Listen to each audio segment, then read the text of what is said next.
Welcome everyone. My name is Matthew Stuckings. I'm the email team leader here at Lion Digital, and welcome to the e-commerce multi-channel series. So today we'll be covering how to create consistent results coming out of the Black Friday and kind of Christmas period from last year.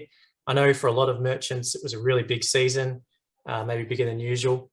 But now that we're into kind of that lower months coming up to March, April, mid-year, we wanted to put together a series of webinars for you to give you a little bit of tips and tricks and the insight from merchants and also partners alike in terms of how to create those consistent results coming out of the period. So if you go to the next slide for me, Scott. So a little bit about Lion first. As I mentioned before, I run the email team here at Lion. We are a full service e-commerce agency that works with merchants over $2 million a year. And we have a little bit of different approach. So Lion stands for leaders in our niche, and each department head for SEO, for SEM, for email, for web development, each has a very experienced leader in that department to manage the work across that entire channel. And obviously the benefit of having all the particular channels under one roof is that they can communicate and collaborate with each other. So that's a little bit about us. And again, we have full service agency, but our speciality is really in SEO, SEM and email. And so just some housekeeping today for the webinar before we get started. Obviously make sure you're on mute.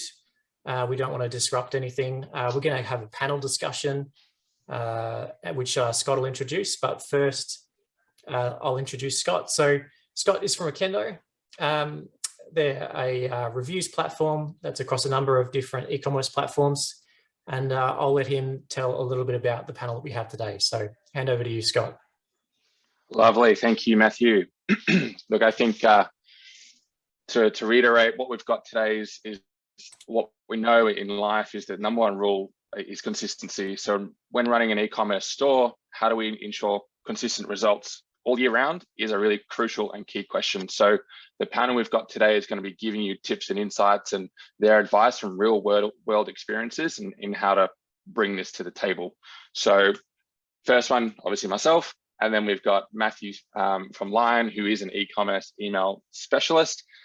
Then we've got Rob Gibson, Senior Partnership Manager from Klaviyo, Adam Davies, Head of Marketing from OneWorld, and then last but not least, Simon Burnett, the brand manager for Lenza. Fantastic panel. I'm very excited to bring them all today and kick this off. So before we kind of delve into the questions and hear from you, what we wanted to set the scene is the 4 stages of the D2C lifestyle. So what makes the world go round in a consumer buyer journey? Now there's 4 stages. The first one is acquisition, where you learn and engage customers. You could think of it as top of the funnel, basically. Then you've got conversion. Some would say the hardest part, the building the trust, getting people onto the website to make that purchase. Then we've got fulfillment, which is a huge factor and has been impacted heavily through COVID, but is a key and crucial part of that. And then you've got retention, where you recognize and grow loyalty. And you're going to hear a lot about retention today. It's 80% of your revenue comes from 20% of your customers. That is a fantastic fact for you to walk away with today. If you can focus on retaining your customers, those who are already potentially brand loyal to you, you're one step closer to success. So what I'm going to kick it off today with is question 1. How did 2021 differ regarding customers and their buying behavior? And I'm going to throw this one to the retailers in the room, Lenza and OneWorld. So I might kick it off with you, Simon. Yeah, hey, welcome, and it's good to be here with you today. I think really for us, we journeyed through a major website rebuild, working exactly on that point there, Scott. Retention is, we were just noticing, we were just hemorrhaging. We were converting well, but we were not really landing them as customers.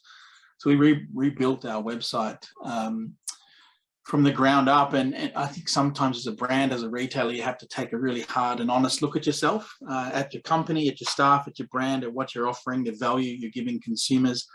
And, we had to come to the realization and honesty that every mistake our customers were making was not because they were stupid or anything like that, but it's because our website sucked, and we needed to change that.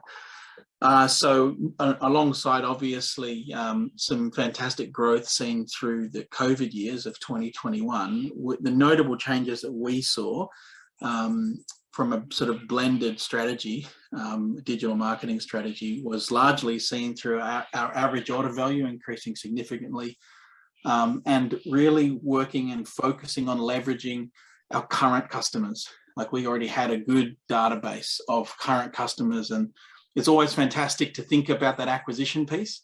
But for us, it was to really sit on that retention piece and say, okay, what are we actually going to do here to offer more value to our current customers? So we invested lots in that. You know, there's no question that direct-to-consumer competition is very, very aggressive, and advertising costs are increasing. And there's fewer consumer barriers, I think. So the main things that we invested in and have looked at over the last while has been largely centered around needing to invest in that long-term relationship with our customers through retargeting, remarketing, investing in our brand to raise premium brand awareness and ultimate value proposition for the consumer. And yeah, so that's all been centered around conversion and fulfillment, retention, and really just, you know, not looking at such a small consumer segment, but rather looking wider than that and looking across the entire consumer lifestyle cycle, rather than just bogged down with acquisition. Fantastic. And that's a really interesting topic or point to drill down a little bit deeper and very quickly. To build that retention or loyalty from your customers, I know you mentioned retargeting, and that sounds like they're obviously through social channels. What was the split between social or paid versus own channels like email? I couldn't tell you the exact split off the top of the cuff, but I could tell you that we were doing it all very poorly. One thing that we're very good at is building flashlights. That's what we do. You know, but product speaks for itself. Absolutely, and we just get the product in people's hands, is what we say.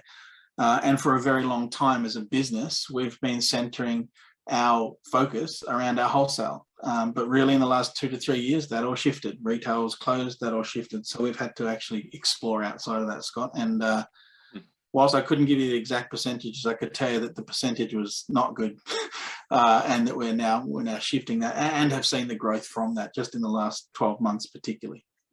Okay, awesome. And so this is obviously Simon's experience. Adam, from One World, were you similar? What did you feel, or how did you feel? Yeah, listening to Simon, it sounded very similar. And we sort of, well, into 2020 and into 21, we were very late to develop our website. So exactly what Simon was saying, you know, we were doing it all. A lot of opportunities there, let's put it that way. So, but what we saw was that the market, particularly in furniture and, you know, around the home, people wanted to spend. So for us, it was making sure that when they get to our site, you know, through whatever channel that we're you know, communicating with customers, but getting them to the site, we needed to improve that experience. So we have showrooms, so we could leverage that, but obviously during lockdowns and what have you, we needed to make sure that we could funnel those customers to the showroom and provide that same experience that they might get from the showroom. And we saw, you know, you would think in furniture and big ticket items that perhaps customers may not be, you know, they may not want to spend a couple of grand on a sofa, for instance, online, but they do. So it's making sure that when they land online, that we're able to, you know, give them a good experience there as well. But so we definitely saw a shift, which was great. So we saw, you know, massive growth with online sales. You know, a conversion, obviously, and then, but acquisition was probably our key point of getting to people, getting in front of people as a brand that people may not know. We've been around a long time in wholesale, but as a retail brand, you know, not a lot of brand awareness. So definitely the acquisition phase is where we spent a lot of time in the last, you know, 18 months or so.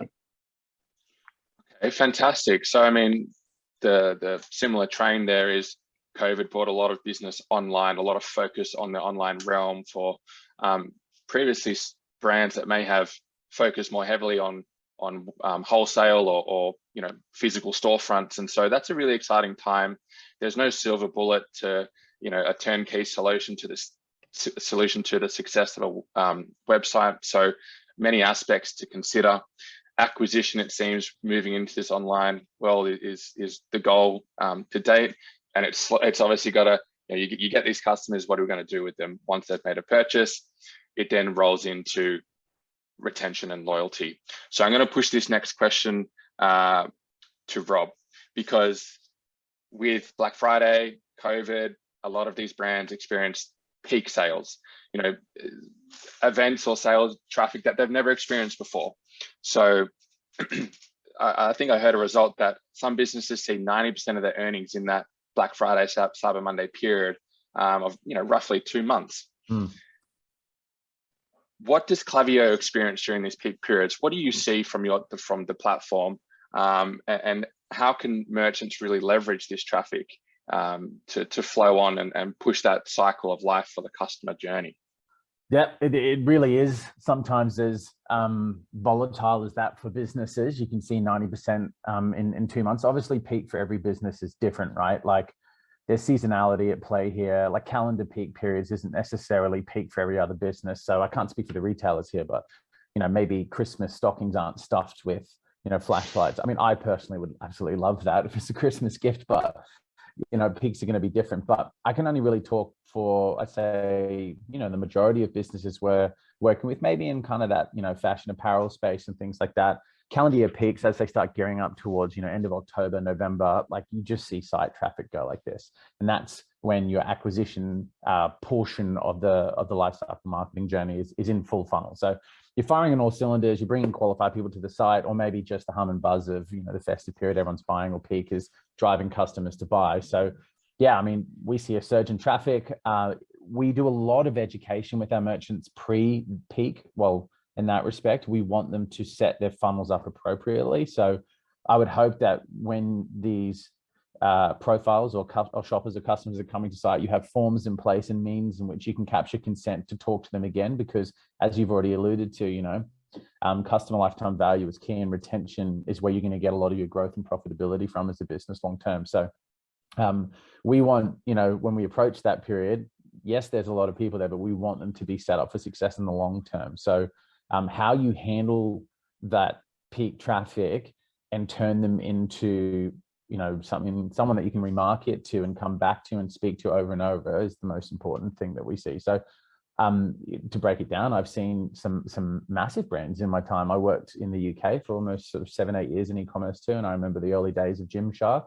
And I know that they're a behemoth now. They've struggled initially with product and repeat purchase, reviews, maybe of the quality of goods early doors weren't great and people weren't coming back. And once a business kind of acknowledges that and acknowledges the importance of feedback that you can get from an audience, then they can start to work on things like retained revenue and promoting things like customer lifetime value. However, if you've got a flurry of purchases and you don't have any way of talking to them afterwards from a peak period, well, then you don't benefit from the next stages of lifecycle marketing. So, I mean, it's probably an obvious thing to remark on, but lots of traffic, but we hope you're turning that traffic into something more meaningful from a customer relationship with a retailer.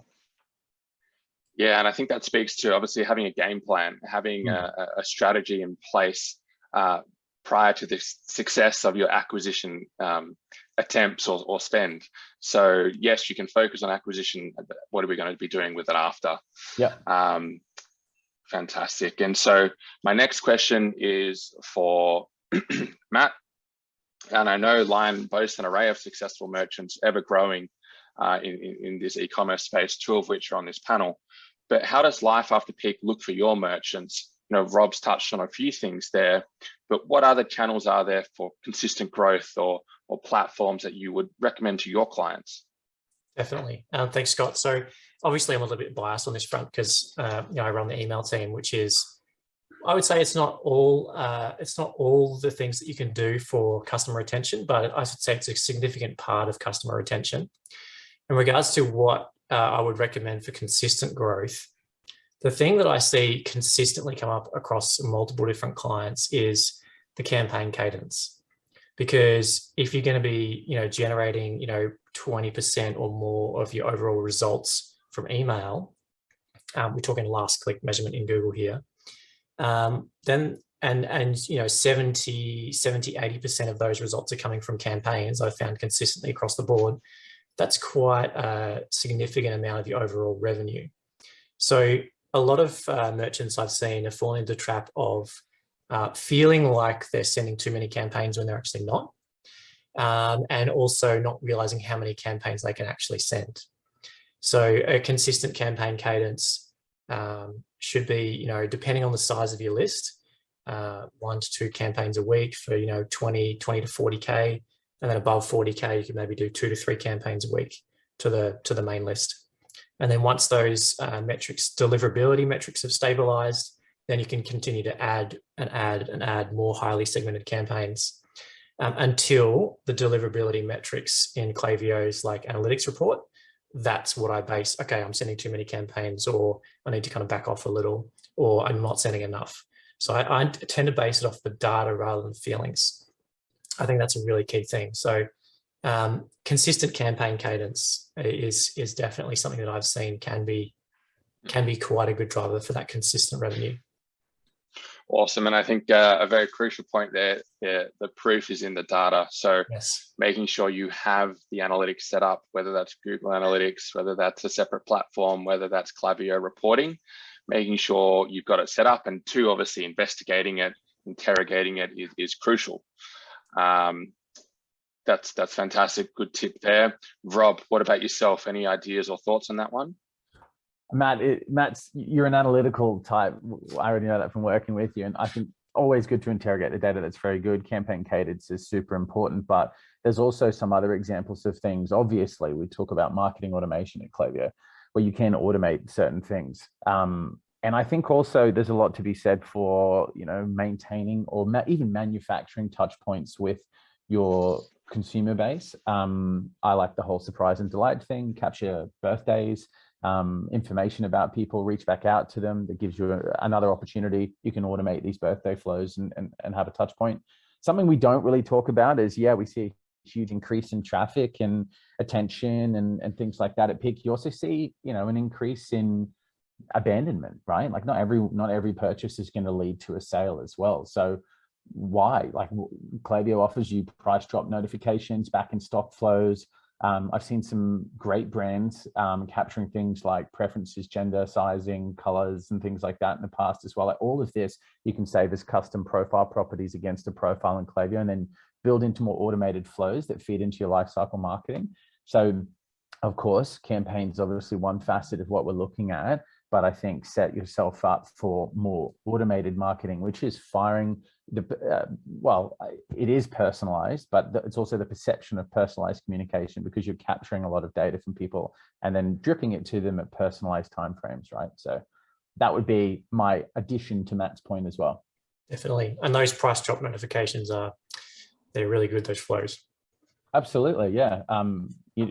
That's the most common reason, right? It's shipping and fulfillment, or cost of shipping and fulfillment, sometimes price to goods and things like that. Sometimes obviously lack of SKU data or available reviews and things like that on the PDP. But there's one you can solve for quite quickly, which is a price drop notification. Someone's been there and had a look at that, and then it goes on sale. Game on. They get an email. Yeah, I think data collection informs so much about, 1, the product and their experience with it, and 2, obviously the customer and their profile, their situation. So there are a range of platforms out there that help collect this. Okendo is one, but there are multiple others. And I think it's incredibly powerful, and the world is moving in that way as the kind of social media and iOS changes, etc., make it harder in that realm to facilitate retargeting and segmentation. So I would definitely recommend further investigation on that. Now, I've got a question for Adam. What sort of seasonality are you seeing in the furniture space, and what tactics have OneWorld deployed to maintain engagement throughout the lifecycle journey of a customer? Okay. Seasonality, look, I think I've sort of touched on it before. I think, you know, the furniture industry is, you know, kind of benefited from the current situation. So that's kind of, you know, the seasonality is still the same. However, it feels it's been on. So it's been, you know, well, easy to kind of get traffic, but, you know, not as easy to convert. So seasonality hasn't changed. You know, the key milestones of the retail calendar are there. You know, in the furniture industry, you know, you've got those key seasons, you know, mid-season changes, you know, all of that kind of stuff. But so it hasn't changed, but it's been consistent, I would say. So it's been easier, I think, to get traffic. But I think, so what are we doing to maintain engagement in the life cycle? So a number of things. I think, as I pointed out earlier, we'd sort of heavily invested early on in the acquisition phase, but we realized we weren't really doing much, you know, across the other areas of that life cycle. So we've employed a number of things. Obviously, Matt touched on it with email. You know, so really going after retargeting, engaging customers, personalizing the emails, the campaigns, the automation, website enhancements, augmented reality and 3D launching so that it's easier for customers to shop. And but obviously you can't replace the in-store experience, but getting as close as you can with the technology that we have. User content and being a bit more community driven with our users and trade customers. Free virtual appointments for customers who can't get to our showrooms. And I think the big one for us is that loyalty piece. And we've just launched our loyalty program because we recognize, you know, we are getting, you know, 30, 35% return customers, but we don't really do anything to reward that loyalty. So that's the big piece for us this year. And we've just launched that this month. Okay, fantastic. And a loyalty program is something which I see a lot of merchants using and a lot of merchants not using. Do you have any, I guess, specific details on how you guys are using it? Is it obviously one encouraging them to come back and accumulate and use points to repurchase, or is it also like VIP tiers in there, referral schemes? Yeah, so two tiers. With a program that sort of gives discounts. So obviously there's still discounts. The market has been saturated with discounts, been very competitive out there. But we want to move our discounts and give the greater share of the discounts to our loyal customers and those people who are part of our database, and less the casual shopper. But then also overlaying that with perks and rewards as well, which are not necessarily a point-based system, but the point-based system is there in the background to drive and trigger those rewards. So trying to make it as easy as possible for the customers without getting sort of caught up in, you know, how many points have I got, and making that a little bit more automated and surprise and delight, I guess. So the upfront discounts based on their tier, and then a series of perks and rewards based on their activity as they shop with us. Fantastic. Yeah, and look, ultimately, I think that cultivates a community really well, and that is often not a missed, but an end goal of a lot of brands that sometimes just happens because they've been doing so well in the other aspects, and then it just bubbles up into this fantastic community. But if you have that goal in mind from the start, you know, you're going to get there a lot quicker, and a loyalty program is definitely a lever you can pull to achieve that. Yeah. Great. Let me jump to Simon. So the route to market and new clients isn't always necessarily found online. And I know you guys do a lot of trade shows, and pigs maybe are more aligned with, I guess, seasonality. We touched on that slightly, but more maybe industry events or gifting cycles. What acquisitions will Ledlenser be focusing on through 2022? Yeah, sure. Yeah, you're right. I think, you know, whilst we focus online, let's not forget the sort of brand 101 is that face-to-face with consumers is a really great acquisition tool. So we do a lot of consumer events, both trade as well as consumer shows. One activation we've put in place just recently that Matt has helped us out significantly with is a QR code program at trade shows that feeds data back into our database, but is essentially providing, data for prize kind of campaigns, and that has worked super well. Again, with Lead Lenser, we find if you put the product in someone's hand, that's generally leads to a conversion. So we just have selected our lowest priced flashlight, which is a very small little keyring light, and we just give them away free for data. So it's a very, very cost-effective way for us to convert potential leads. That has been a successful thing. But yeah, definitely events and shows are a very, very effective touch point for us. Right now, we're really rethinking how do we digitize that process a lot more, and how can we actually track those leads more effectively. One of the ways with our sort of strategy is we have a large platform of bricks and mortar retail opportunities through our retail partners. And we're working with them to really shift, I suppose, to force a philosophical change around once upon a time a retailer just being a place they'd come to buy goods to really being brand partners. And I suppose the shift there has been looking at retail as a marketing channel rather than just a revenue channel.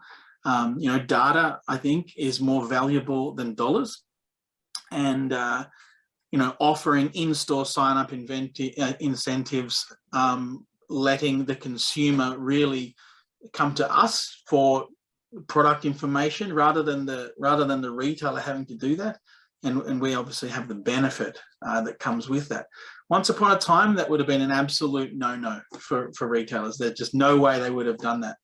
But now, given the rise of online, and they know that all of their consumers are researching online before they're coming into their stores, they're now opening their doors to brands to actually say, okay, let's do this together. Let's not scrap over the conversion, but let's do this together. And if we think like that, everyone wins.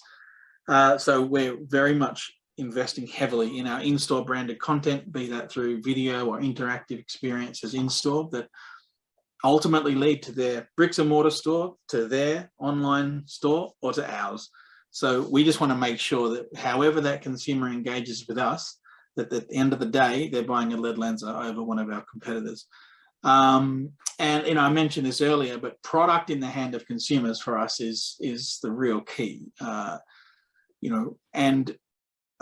we're looking at opportunities largely through our own website to look at anything from slow-moving stock, overstock, gift with purchase opportunities, frequently bought with discounts, just to literally create any option we can to move that essentially dead product, convert that to marketing dollars and put it into the hands of consumers. Someone mentioned before, surprise and delight. We've got a campaign running at the moment where if we've got, we sort of know the trends of our customers, and if there's sort of very slow moving stock, we'll just throw a freebie in the order. And we don't tell them, they get it. And the amount of feedback that we get from that is huge, simply because, we're just creating happy marks, I think, in the consumer journey. And that all goes back to that brand commitment that we have to our consumers. Look, there's so many options and avenues to pursue there. I think obviously not everyone is going to be selling physically, not everyone is going to be selling purely online, but I think that what the answer there offers many kind of different options to pursue and investigate. That's a really in detail and informative answer. For those who are selling online in the Shopify ecosystem, which hopefully is a large majority here, Matt, I'm going to ask you, what Shopify apps do you feel are integral to the success across the acquisition and retention piece for brands? Great question. I think so many, but if I had to use maybe the top ones, I think a reviews app, definitely. Obviously, I would choose either Okendo or Judge Me. Okendo if you really want to do fancy stuff, like abandoned cart review snippets. You can actually put the review ratings in the actual Klaviyo email you can send. Really cool stuff. Also, loyalty programs, either Rise or Smile. I think are my top two I've implemented the most. and apps for competitions like social photos, just to kind of create a bit more engagement, create a different avenue to end up in the Klaviyo database. And then obviously leveraging Klaviyo to its full potential. So making sure you've got your abandonment, welcome, win back, high intent browse kind of set up, and all the acquisition methods, with the exit intent, a couple of different pop-ups, landing pages for competitions, just so you got multiple sources to kind of continue to add to that database. So many apps, but I think those are the ones that stand out above everything else for me. So great, that's a good number. And Matt, sorry, Adam, for One World, is it similar? Are there any others that you use differently or on top of? Very similar. I think what I would add to that is Gorgias. We use Gorgias as a CRM for customer management, and it's a fantastic app that integrates across Shopify. And look, a lot of other a lot of the apps provide a lot of flexibility, like shipping, postcode shipping, for instance, Discount Ninja, which drives a lot of dynamic discounting and a lot of dynamic pricing across the platform, gives a lot of flexibility as well. So they'd be the other ones that I would mention too. Great. And Simon, any others to note there? Yeah, it's similar. We increased our review strategy significantly. That's been very powerful for us. But one of the biggest ones for us was just getting smarter with our filtering apps. So product finder filtering apps. Our product range is wide, so enabling consumers to really be able to quickly and effectively drill down into information on the site. The only other one for us would be probably visualization dashboards. I think you said before, data doesn't lie, and to be able to visualize that and to really be able to dig in and mine that has been key for us. Definitely. We use Databox as well over at Okendo for internal processes and investigation. Rob, Klaviyo as a platform is, I can see being kind of the core platform for customer lifecycle journey. What apps do you see working the best with Klaviyo and facilitate this journey as well? I think everyone else has kind of said my favorites, to be completely honest with you. But look, we're averaging somewhere in the vicinity of 25 new third-party integrated apps per quarter, sometimes more, sometimes less, but we're in the hundreds and hundreds now of businesses, third-party apps that can integrate data and push it into Klaviyo. I think probably what brands maybe could do, and I could definitely do even as a Klaviyo employee, like a bigger education on is the different use cases and why you should be integrating data and pulling it in.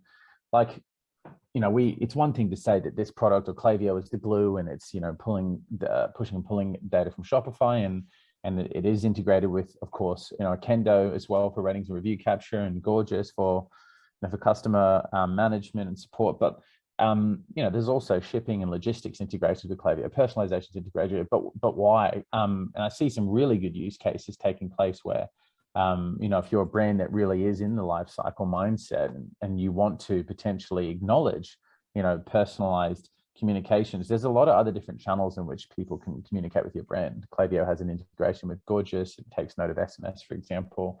In some markets, if someone's responding to an SMS marketing message that you've sent out to them, that's stored and creates a support ticket. You can respond within Gorgias. You can also tag a profile property to say whether or not if someone has left, what standard of reviews got, as you might know with Okendo. So you can be more personalized with your communication. You can take people out of flows that are having negative brand experiences currently, because you would risk potentially unsubscribing them from future comms because you're not personal. Someone's bought something, they're waiting 2 weeks for it to hit their front door. They get it, it's the wrong size, they send it back. They're talking to your brand from a support perspective. And then you just go and lob them with an impersonal campaign. Well, you're going to be kissing that person goodbye, basically, with that email. So there's, that's one drastic use case, but I think businesses really ought to explore, not just obviously the Shopify app ecosystem, but the Klaviyo app ecosystem. We've got an integrations page and there's a lot of detail on there about how to use it, why to use it, and it will empower a marketer to make definitely more informed and personalized decisions. The more data you have, the better. That's absolutely. The more data you have, the better.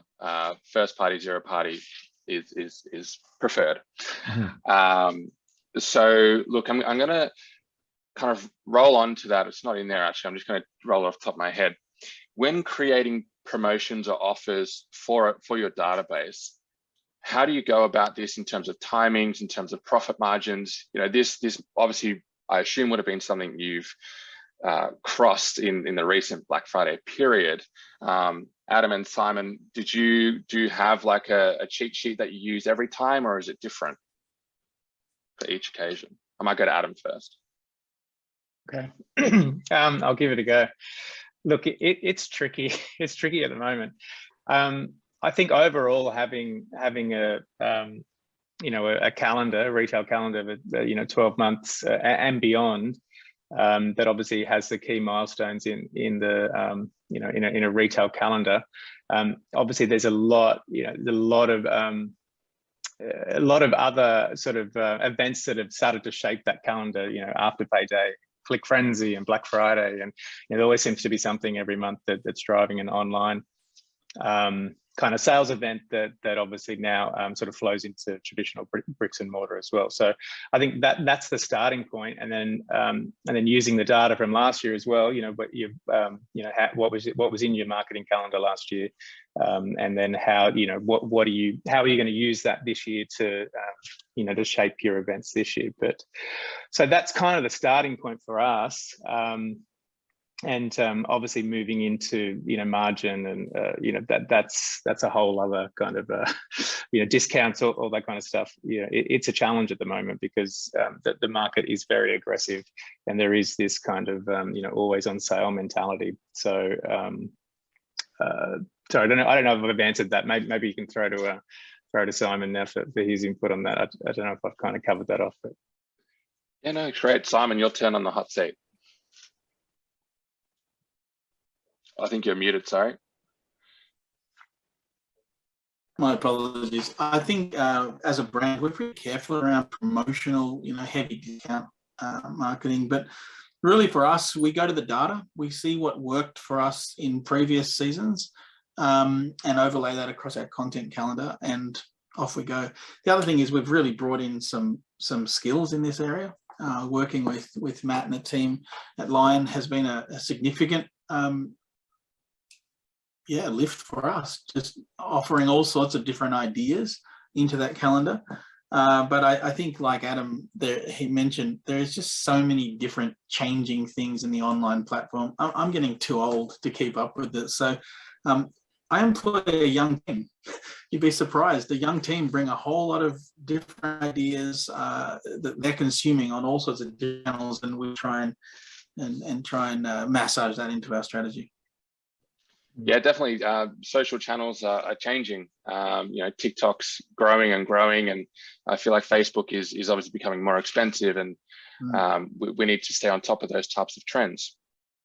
So, look, I've got one last question, and I'll throw this one to Rob, and it's again off the top of my head. I think it's really interesting. What trends have you seen online versus in store in the last year that other retailers might take advantage of in regards to email and retention? Yeah, I was reading Shopify's State of eCommerce or Future State of eCommerce report, and something that was really interesting for me. We're all working in retail, online retail predominantly, and then there's obviously the in-store facet to it, which is huge. But I don't know that everyone really still acknowledges or pays homage to just how important that physical experience is, but for a multitude of reasons, not just for acquisition, but for everything else. This is all still in the life cycle journey for someone if they're navigating purchases in store, even if you don't have physical presences. But what about stock lists or places that they're going to and things like that? Maybe you can't get access to the data, but presentation and things like that is something you may be able to affect. What I'm getting to basically is that the last 2 years have obviously lit a rocket up digital transformation in businesses. But then also what I've seen is, digital managers or marketing managers, e-commerce managers, or just retail managers, brand managers, they want the same level of data that they can possibly get online, potentially from an in-store perspective, right? Now we're all becoming very accustomed to the fact that we can see more and do more with data. And I've got a better view of customers as they come to my site, as they navigate the site, as they abandon it or purchase it, then I talk to them afterwards. We're talking about lifecycle marketing, but, brands are now, looking as the world is reopening and people are getting back into shops and they're buying. Before COVID, Australia was somewhere in the vicinity of an 85-15% split, like 85% in-store from a volume of payments perspective and then 15% online. And it's still probably in a 75-25% split now, even with people avoiding those things. So we're talking like holistically, gross merchandising volume for the region. So I think we can do more as technology providers, and then obviously within the retail space to pursue single customer view or really track, customer lifetime value across in-store versus online. Klaviyo can be integrated with point of sale. We also have out of the box point of sale integrations too, but not too many businesses are really biting these things off, and I'd love to see more doing it, right? The ability to note that someone browsed online and then maybe purchased in store, or pulling in-store loyalty data and pushing that online as well, that's super important. But where I was getting to with the Shopify report, which is the most interesting fact, was 54% of consumers surveyed said that they were looking to buy a product, browse for a product online, but they would buy it in store.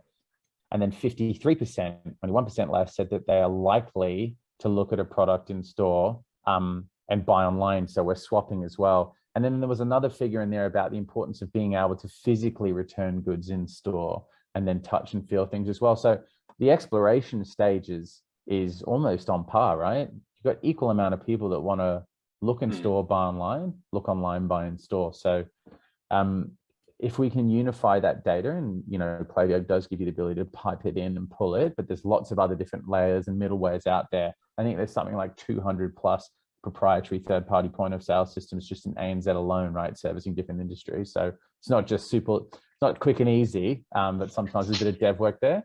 To get to the point, really, retention is as much a game as it is for online and in-store, and it is actually something we need to look at more holistically rather than just siloed efforts. Yeah, I think it's a whole circle of life between in-store and online, and I think customers need to have the same experience across both, although it may be served through different platforms. And obviously physical versus online, the data collection, the customer support, the post-purchase journey can all still be the same. So give attention to both sides of the business for sure. Now that's going to wrap it up for the questions to the panel today.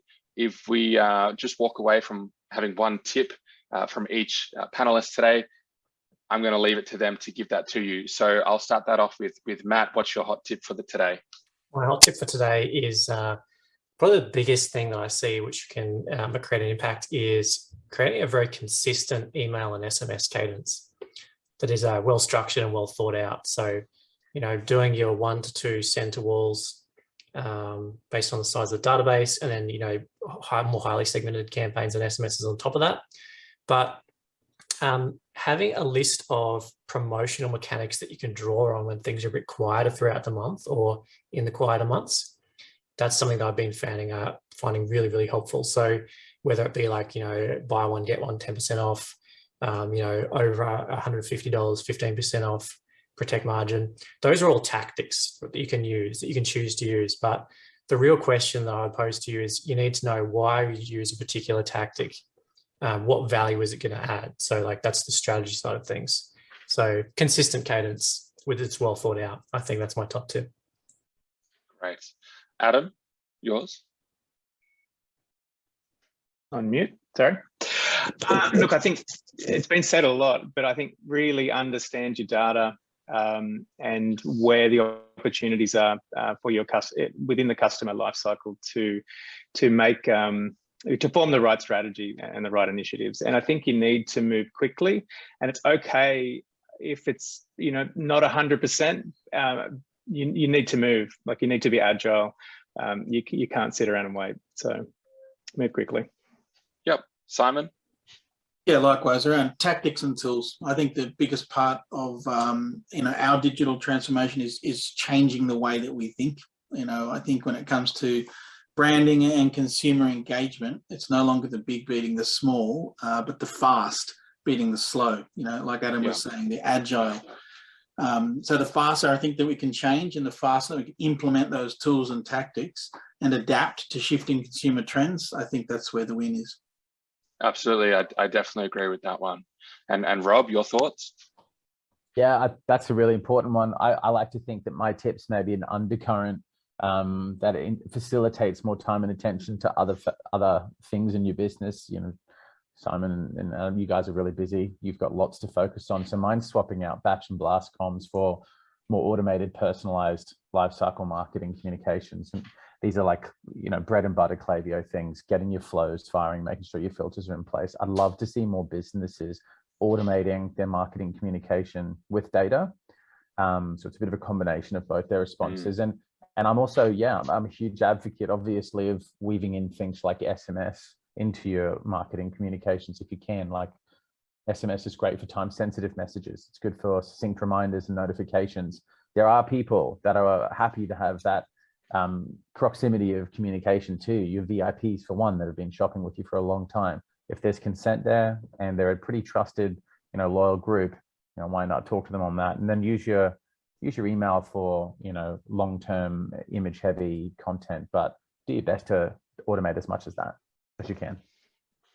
Agree. And that's certainly something that I'd like to put in as my tip is data. So understanding your customers will ultimately help both acquisition and also retention. So make sure you have a strategy in place to collect that data, and then also have the time and tools and resource to leverage that data.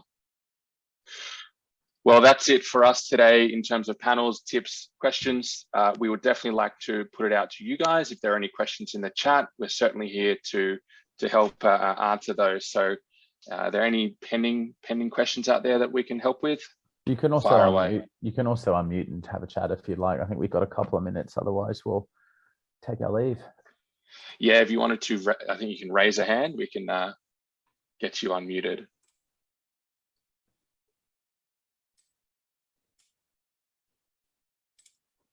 Looks like we've answered everything. Too good of a job. All right, guys. Look, one thing which I'll leave for Matt to just quickly touch on is a gift that they're willing to give back to you guys. So Matt. Yeah, and we appreciate you making the time today from your busy schedules to come and have a bit of a chat. Hopefully we added some value. Hopefully you learned something new about lifecycle marketing. It's a hard word to say, isn't it, sometimes? We wanted to extend it off to you to give you a free content calendar template. So this is a Google Sheet template that I use with all my clients to help manage the consistent content calendar, whether SMS or email. And I find it working really well. It's something I've tweaked over a while. So if you guys want to reach out to raw@liondigital.com.au, I can kind of get that template set up for you. And I can also train you on how to use it if you like a bit of a longer conversation, and we can kind of talk about, maybe what that might look like. So that's a little value add for you guys. So thanks everyone for coming, and really want to thank Scott for hosting the panel. You've done a great job of needling into the details and asking those really good questions. Thanks Adam and Simon for coming along, and a big thank you to Rob from Klaviyo to giving us his time and expertise on this. So keep a lookout, guys, for the next multi-channel series, and we'll hope that you guys have a great day. Lovely. Thank you, everyone. Thank you very much. Have an awesome day. Bye-bye. Bye. Thanks, everyone. Bye.